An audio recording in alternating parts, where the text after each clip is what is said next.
Assalamualaikum warahmatullahi wabarakatuh.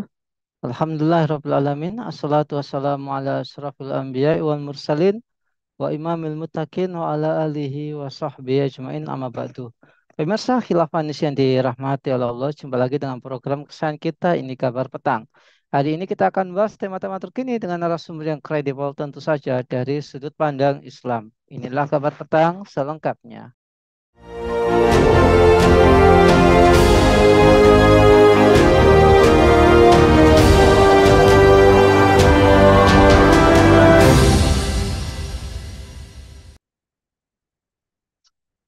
Pemirsa, pakar politik Ikra Nusa Bakti menilai bahwa Ketua Umum PDIP Megawati Soekarno Putri dan Presiden Joko Widodo kini sudah saling berseberangan dalam sikap politik terkait pemilihan umum 2024.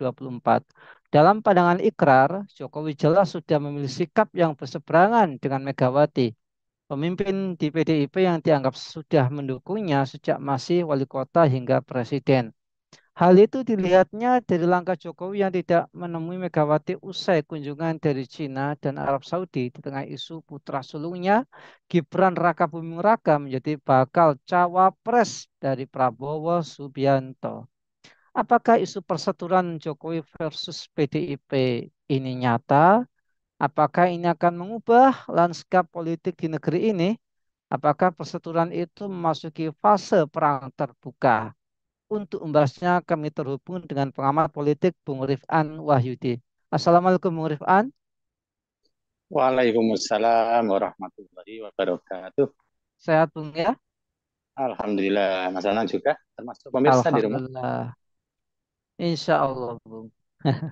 Masya Allah ini kan ada gonjang ganjing ini Bung Rifan terkait perseteruan antara Presiden Jokowi dan Megawati Soekarno Putri selaku Ketua Umum PDIP, yang menuai perhatian banyak pihak seiring dengan dinamika politik yang mencuat menjelang Pilpres 2024.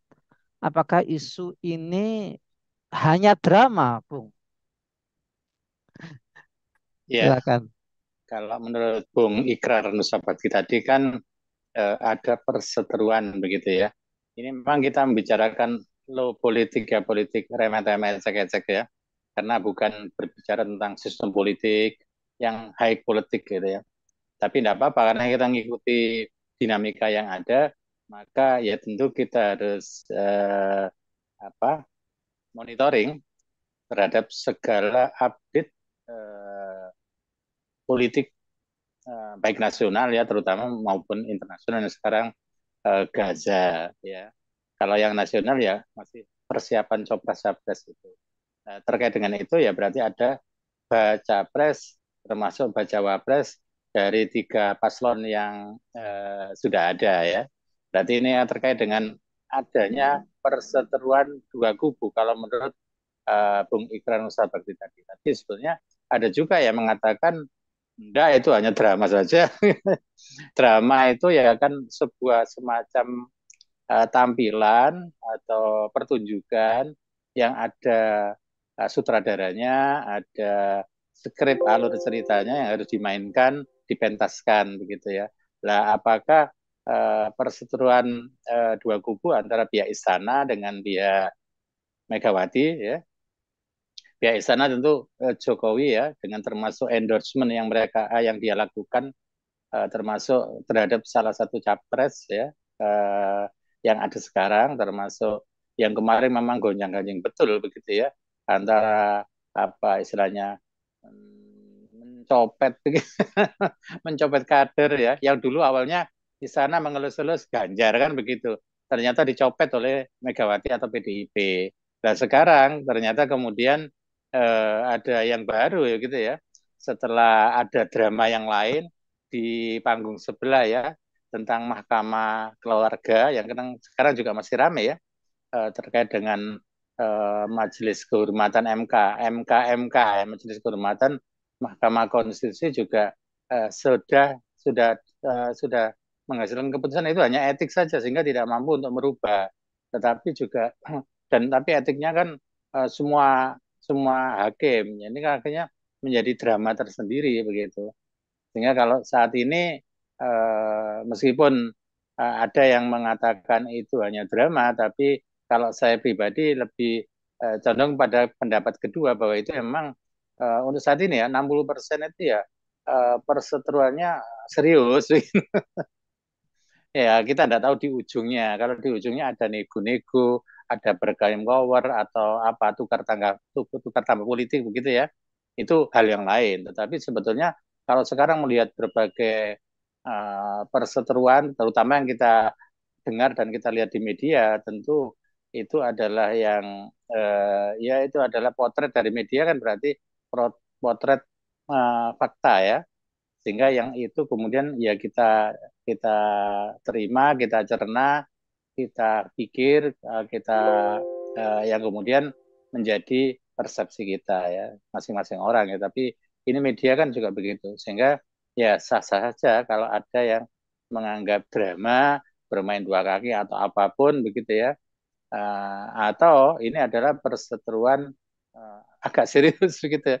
Karena ada memang perseteruan dalam bentuk rivalitas yang lain-lain yang itu terkesan dramanya itu gampang ditebak begitu ya. Tapi kalau ini kayaknya melihat statement-statement dari kedua kubu, terutama dari kubu kedua dari kubu Megawati ya, PDIP khususnya, itu dari beberapa apa terkait dengan KTA yang belum dikembalikan itu kan berarti ya itu seolah-olah diumbar begitu ya, atau kalau bahasa agama apa ya, istidros yang itu dibiarkan begitu ya wes karep-karepmu yo ben itu ya, kalau dari menurut kader PDIP FX Rudi kan istilahnya yo ben begitu ya.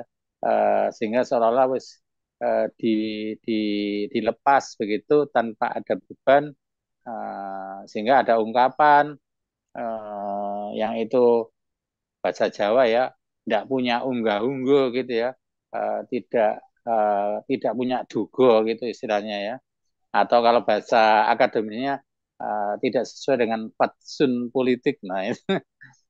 Sehingga ya ditabrak semua begitu ya dengan setelah sebelumnya anak Jokowi yang lebih muda hanya 3 hari dapat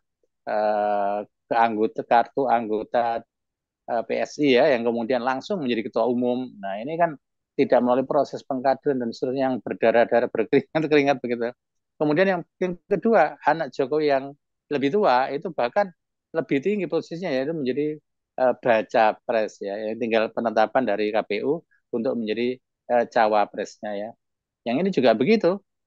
Bahkan dia masih ngotot atau hanya pamit saja bahasanya ya. Padahal KTA-nya masih pegang, sehingga dari pihak PDIP kan enggak, itu belum belum pamit. Yang kemarin kan juga ngambang begitu ya.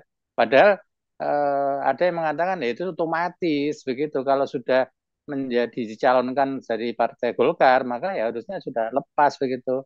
Tapi beberapa yang lain itu kan membumbui bahwa itu sebetulnya ya masih belum begitu. Padahal dia sudah pakai baju kuning, sudah ganti baju begitu. Kira-kira demikian, Mas Anang. Iya, Bung Rifan. Kira-kira seberapa besar efek yang akan ditimbulkan dari pencalonan Gibran sebagai cawapres Prabowo? Apakah ini akan mengubah lanskap politik di negeri ini, Bung?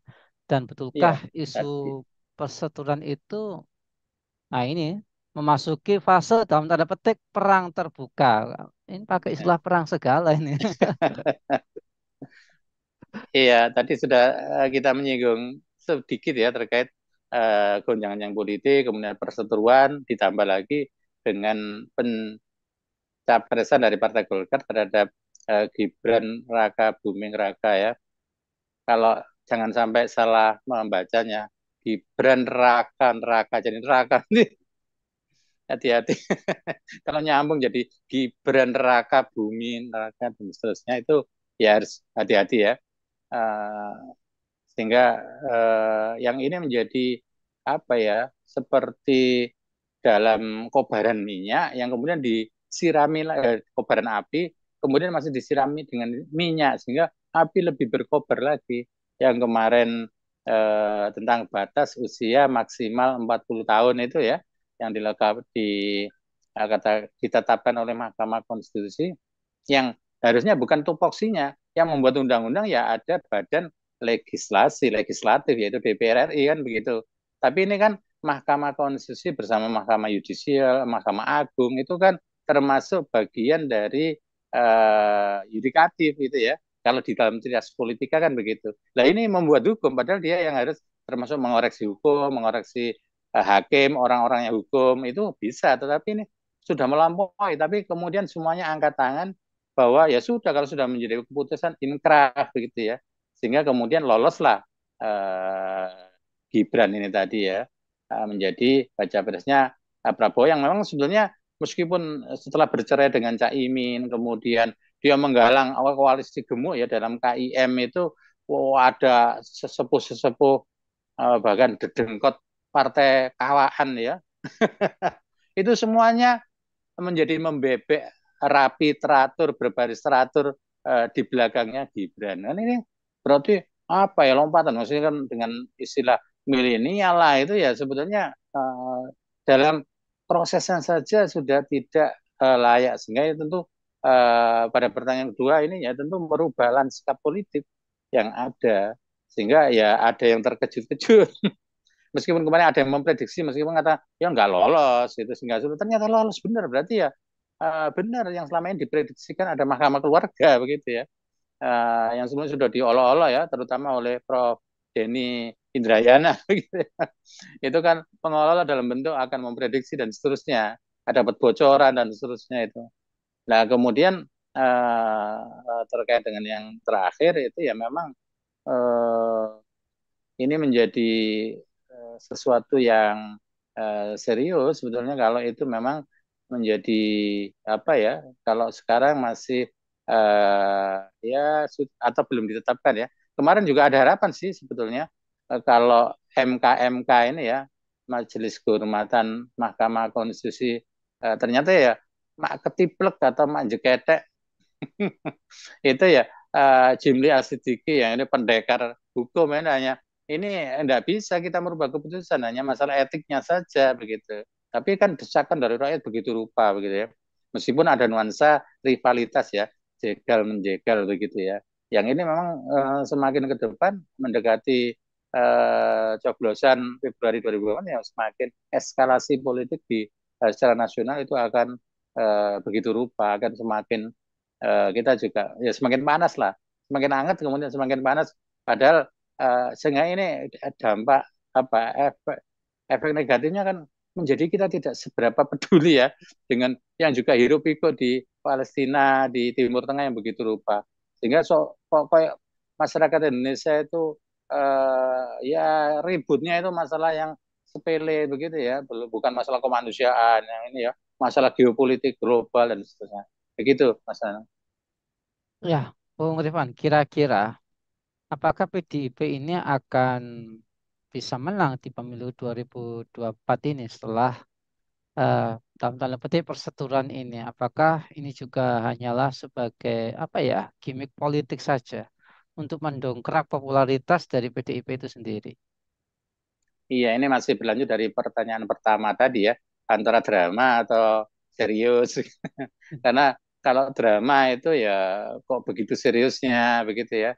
Tapi kalau serius ya ya tinggal mendengar indikator-indikatornya. Ada memang di dalam bahasa politik ya, playing victim begitu ya. Jadi dia memerankan atau berperan sebagai apa pihak yang terdolimi begitu ya sebagai korban yang terdolimi yang kemudian mendapatkan simpati ya yang ini memang bisa atau berhasil secara signifikan ketika Megawati masih dalam masanya Pak Harto dulu ada Kuda Tuli kemudian ada PDI PDI Suryadi dulu ya kemudian menjadi PDI Perjuangan itu ya yang itu kan terzolimi terkuyok-kuyok begitu ya kemudian juga masa pasca reformasi, masa SBY itu kan juga PDIP sebagai oposan. Nah, ini juga seolah-olah terkuyok-kuyok begitu sebagai apa oposan yang kesepian. Tapi berhasil itu pada saat Pak Harto itu memang belum berhasil, tapi naik secara signifikan ya, menggerus nasional simpatisan Partai Nasional maupun simpatisan Partai Kanan ya, yang bernuansa Islami. Nah, sehingga untuk yang zamannya Pak SBY itu juga relatif berhasil. Ternyata terbukti pada 2 periode Pak SBY, PDIP juga setelah Topo Broto begitu ya sebagai partai oposisi yang kesepian, tapi ternyata mendapatkan simpati yang luar biasa dan ditunjukkan dengan menangnya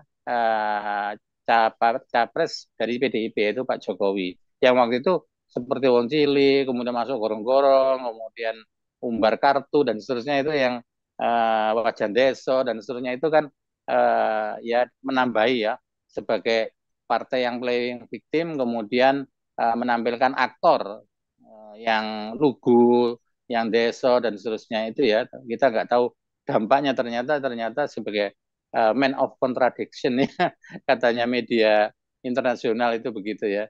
Yang ini ya kita merasakan bersama kalau secara objektif ya tambah babak belur itu dari berbagai sisi gitu ya. Sehingga kita jadi ingat ya apa yang dimainkan playing victim itu cukup berhasil juga pada saat Hitler Yahudi ya.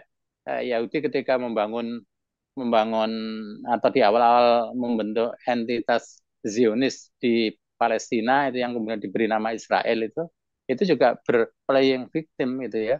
Dia ngemis simpati ke seluruh dunia. Oh, kami korban Holocaust begitu.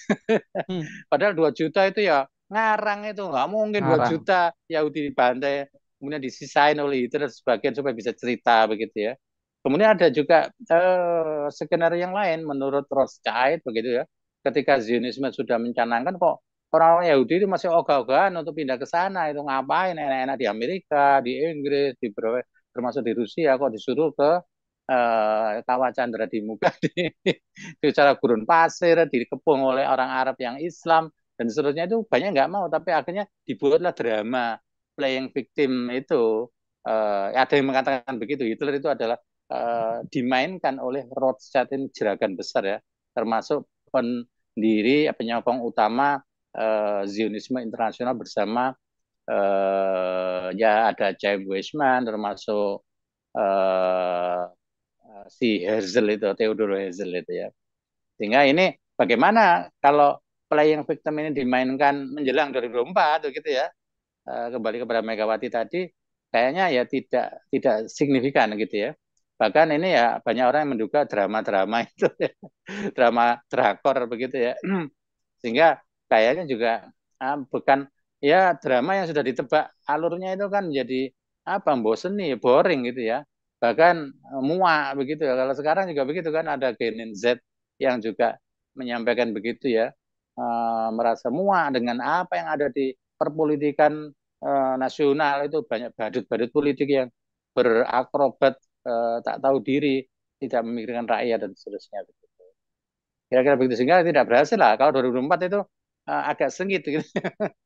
Untuk persaingan 3 kubu lah ya kalau kita melihat ada capres dari PDIP yang sebagai mengantongi ambang batas parliamentary threshold ya 20%. Kemudian yang dari endorse istana itu termasuk membaca wapreskan Gibran bin Jokowi ya. Kemudian yang ketiga ini yang dengan tagline perubahan ya. Amin itu. Demikian. Ya, Bung Rifan, dengan ketegangan ini ya di antara kader yang dibanggakan oleh PDIP, termasuk hiruk politik ini, siapa yang sebenarnya diuntungkan eh, karena peristiwa ini? Apakah ini membawa keuntungan bagi rakyat atau justru malah dirugikan, Bung Rifan? Ya, kalau kader PDIP yang PDI Perjuangan ya. Kalau mereka yang benar-benar kader, kalau kader PDI Perjuangan yang tulen itu kan ya memang harus dilengkapi perjuangan, bukan hanya PDIP. Itu kata orang PDI Perjuangan gitu ya. Ya kita anu lah menyenangkan orang. Sehingga kalau kita bicara PDI Perjuangan ya kader yang itu ya termasuk Pak Jokowi, kemudian ya Pak Ganjar yang ternyata ya sekarang sedang berapa cyber begitu ya dengan pihak istana yang di situ ada kader PDIP, PDI Perjuangan juga, Mas Gibran ini, Mas Wali yang ya melompat ya. Bukan hanya melompat tapi meroket begitu ya dari segi jenjang politik dan seterusnya begitu. Yang ini sudah begitu rupa ya, tiket-tiket dari PDI Perjuangan yang diberikan kepada Jokowi and his gang ya, Jokowi family itu ya, termasuk menantunya. Ini kan ada 7, 9 tiket ya kalau yang kalau ditulis begitu ya. Tetapi ternyata itu tadi ya ada mengatakan membelot, berkhianat, kemudian ya dan lain-lain ya, kutu loncat dan seterusnya. Sehingga kalau yang kemudian dinilai sebagai apa kader tadi yang itu ya sebetulnya sudah kader yang ya berkhianat. Bagaimana proses pengkaderannya kalau kemudian dengan mudahnya. Dan ini tidak hanya Gibran ya yang kemarin hanya ribut KTA, padahal sebelumnya sudah ada kan, ada uh, Masinton Pasaribu yang sekarang juga menggalang apa itu hak angket ya, siap untuk memakzulkan begitu ya. Kemudian Hmm. juga sebelumnya ada Budiman Sujatmiko, ini tokoh PRD ala-ala sosialis PKI begitu ya, Hmm. itu juga menyeberang begitu ya. Banyak ini termasuk tokoh-tokoh yang lain yang kemudian uh, ya yang ini menjadi apa ya, dari sisi PDI Perjuangan tentu banyak dirugikan. Tapi kalau yang lebih dirugikan lagi kan bukan yang berseteru atau yang tadi ya, tapi sebenarnya rakyat yang paling dirugikan karena diabaikan begitu rupa. Yang rakyat sekarang ya belum tuntas, secara nasional saja banyak problem-problem yang menjadi terlupakan begitu. Menteri-menteri itu nggak punya kerjaan, nggak pernah ngerjakan untuk apa sesuai dengan tupoksinya ya. Mana Menteri Investasi masih ada masalah rempang, kemudian dari ekonomi yang kemarin Menteri Keuangan Sri Mulyani itu juga ya tembus 16 hampir 16.000 ya, terus meroket jadi pelemahan rupiah. Belum lagi ya harga-harga itu luar biasa meroket ya. Ini masih belum masuki Natal tahun baru ya, itu juga menjadi dan itu tidak ada ya begitu, beras impor dan seterusnya, yang itu kemudian dengan dalih mereka itu tidak pernah kerja, mereka apalagi sebagai ketua parpol, ada yang ketua PSSI, ya tentu yang sangat-sangat dirugikan adalah rakyat ya, itu nggak terasa ya, tidak ada yang bersuara begitu, hanya sekarang agak sedikit teralihkan ya, suara rakyat, simpati, dukungan dan solidaritas rakyat akhirnya ya teralihkan, ini sedikit hiburan melupakan sumpeknya politik nasional gitu. Iya, kayak nonton sinetron mungkin kayak gitu ya. Ah, Bung Rifan, bagaimana dengan opini yang muncul bahwa PDIP dan Megawati ini dinilai bermain dua kaki? Kan memang kakinya dua kan gitu yang pura-pura berseberangan, tapi sebenarnya PDIP dan Jokowi ini jadikan kubu lain menjadi musuh bersama. Jadi kayak apa ya? Kayak kemarin 2019, nggak ada 01, 02, tapi ada yang mengatakan 01 yang buka cabang di 02, kayak gitu. Gimana, Bung? Iya, istilah tadi ya kembali pada pertanyaan pertama tadi ya. Kan tentang drama. Drama itu berarti termasuk ada kemungkinan untuk bermain dua kaki begitu ya.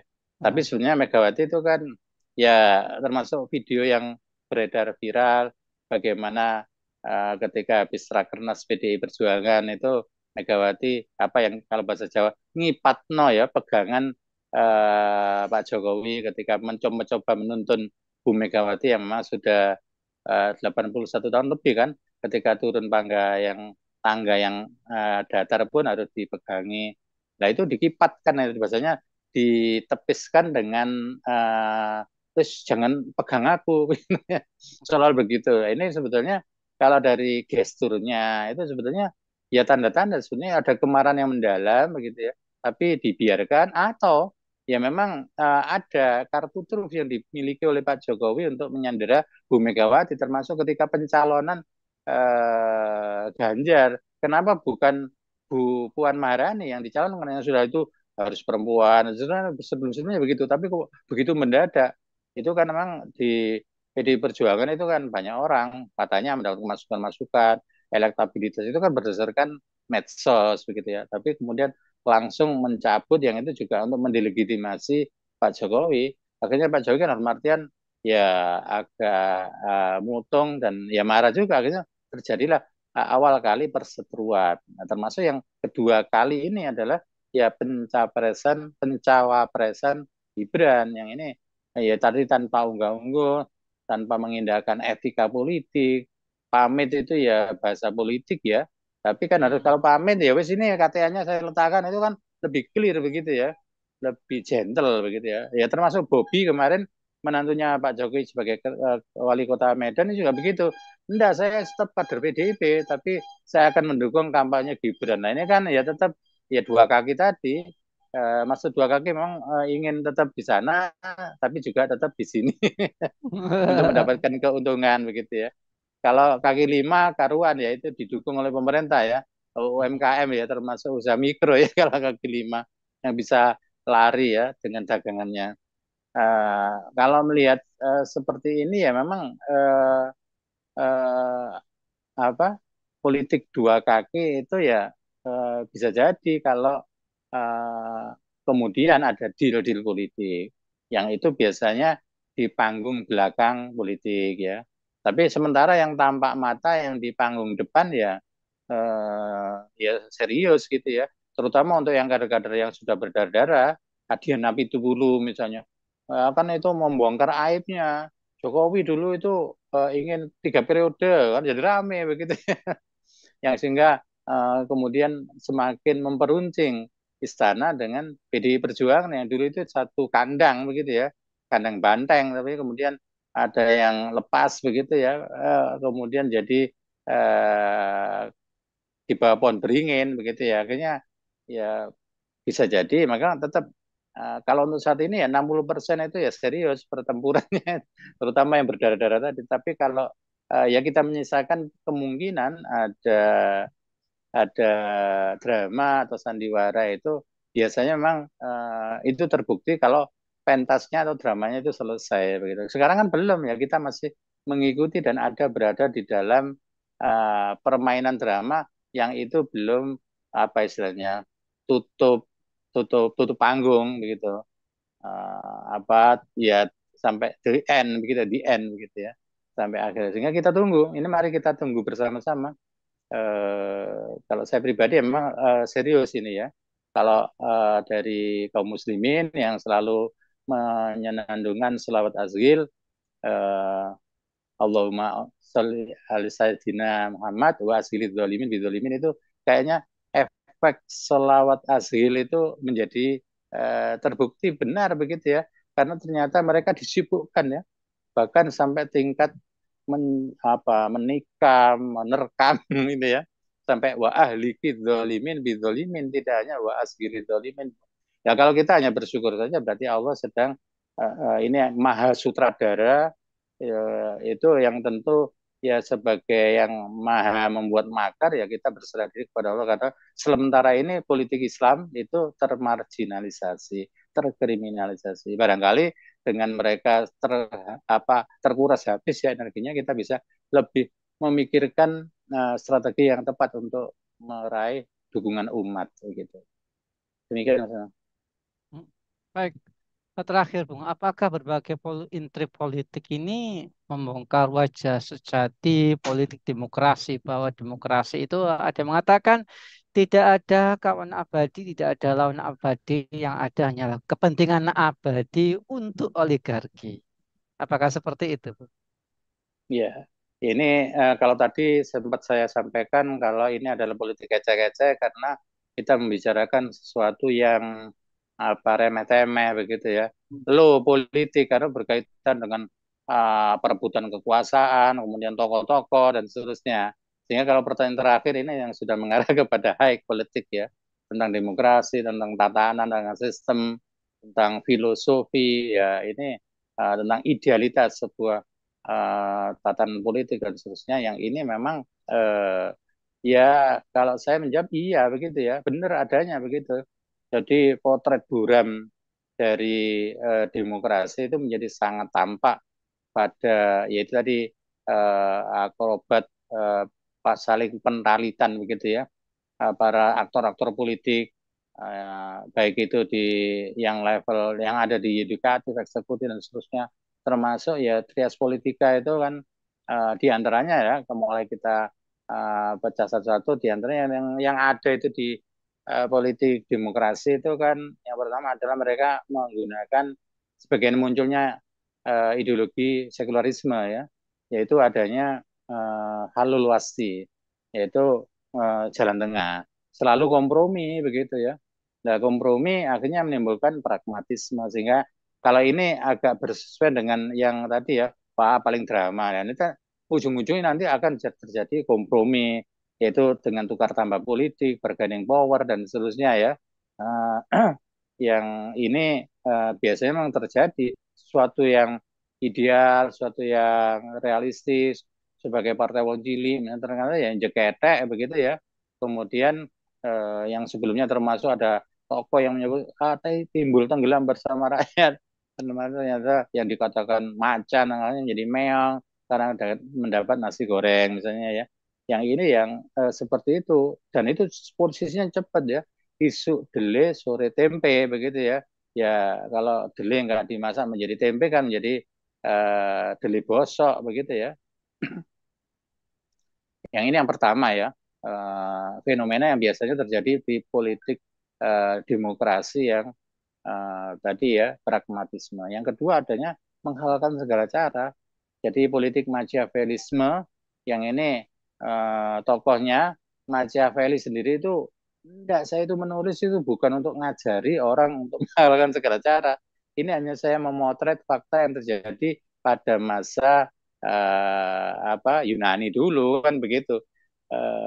Jadi bukan begitu maksudnya begitu. Tapi sudah terlanjur bukunya The Prince itu kan itu memang menggambarkan bagaimana untuk meraih kekuasaan itu dengan segala cara, bahkan dengan tangan besi dan seterusnya begitu. Yang ini termasuk dipraktekkan oleh para aktor-aktor politik demokrasi termasuk di Indonesia. Itu seperti tadi, ya seperti kemarin saja ya perseteruan antara Partai Demokrat dengan KSP ya, Pak Muldoko yang mau membegal partai itu. Dan sekarang ternyata juga satu kandang begitu ya, Pak AHY sebagai ketum itu juga akhirnya eh, bersatu di dalam koalisi Indonesia Maju yang di situ KSP tentu kan ya tentu juga melakukan dukungan kepada capres cawapres yang diendorse oleh Pak Jokowi kan begitu. Nah ini kan gimana? Wong kemarin habis geger ternyata juga satu kandang karena sebelumnya juga habis ingin mentargetkan sebagai cawapres ternyata nggak jadi akhirnya motong dan menangis teriak-teriak playing victim dan seterusnya itu ya. Nah ini memang sangat mungkin politik Machiavelli yang kemudian ada Gium tadi tidak ada lawan ataupun tidak ada kawan yang abadi yang justru yang ada itu kepentingan abadi yang itu bisa disisihkan. Kepentingan itu yang tadi berkaitan dengan pragmatisme politik begitu ya. Sehingga ya bahkan kalau dalam pandangan Islam itu lebih jauh lagi mereka nggak kenal itu ya seperti pengkhianatan mereka dengan enteng saja bohong itu ngomong kemarin itu daftar saya di Polda ya, SKCK lah itu kemudian ternyata ya nyapres siapa yang nyapres gitu nyawa pres gitu atau bahkan sebelum-sebelumnya banyak sekali kebohongan-kebohongan publik itu lamisnya mulut-mulut mereka itu dengan entengnya begitu ya. Bohong itu salah nggak ada beban itu ya ini kaum kaum munafik itu kalau muslim ya kalau orang-orang non muslim kan ya hipokrit begitu ya, dua muka atau bahkan lebih ya dosa muka 10 muka yang mereka pakai topeng-topeng begitu. Nah ini yang terjadi ya kalau dalam politik demokrasi yang ya begitu sebetulnya yang itu politik demokrasi itu kan yang digagas oleh Licenes ya tahun 448 sebelum Masehi. Kemudian ini kan sudah usang, primitif sekali begitu ya. Kemudian oleh Plato yang itu kata itu bukan tatanan ideal, sehingga ini bahkan sudah dikritik ya. Tapi kemudian didaur ulang oleh keluarga-keluarga kerajaan Kristen Nasrani yang ingin eksis ya untuk melawan kekuasaan hegemoni Islam saat itu abad 17, 18 itu ya, yang kemudian mereka mengkonsolidasikan diri, akhirnya melahirkan didaur ulang, dikemas, kemudian ditawarkan lagi. Yang ini sebenarnya daur ulang, yang dikatakan modern. Padahal Rasulullah itu sudah merupakan, kalau dalam pandangan politik Islam, ya sudah lebih dulu menerapkan tidak dengan cara pragmatisme, tidak dengan Machiavellis, gitu ya, dengan peradaban yang unggul, penuh etika dan seterusnya.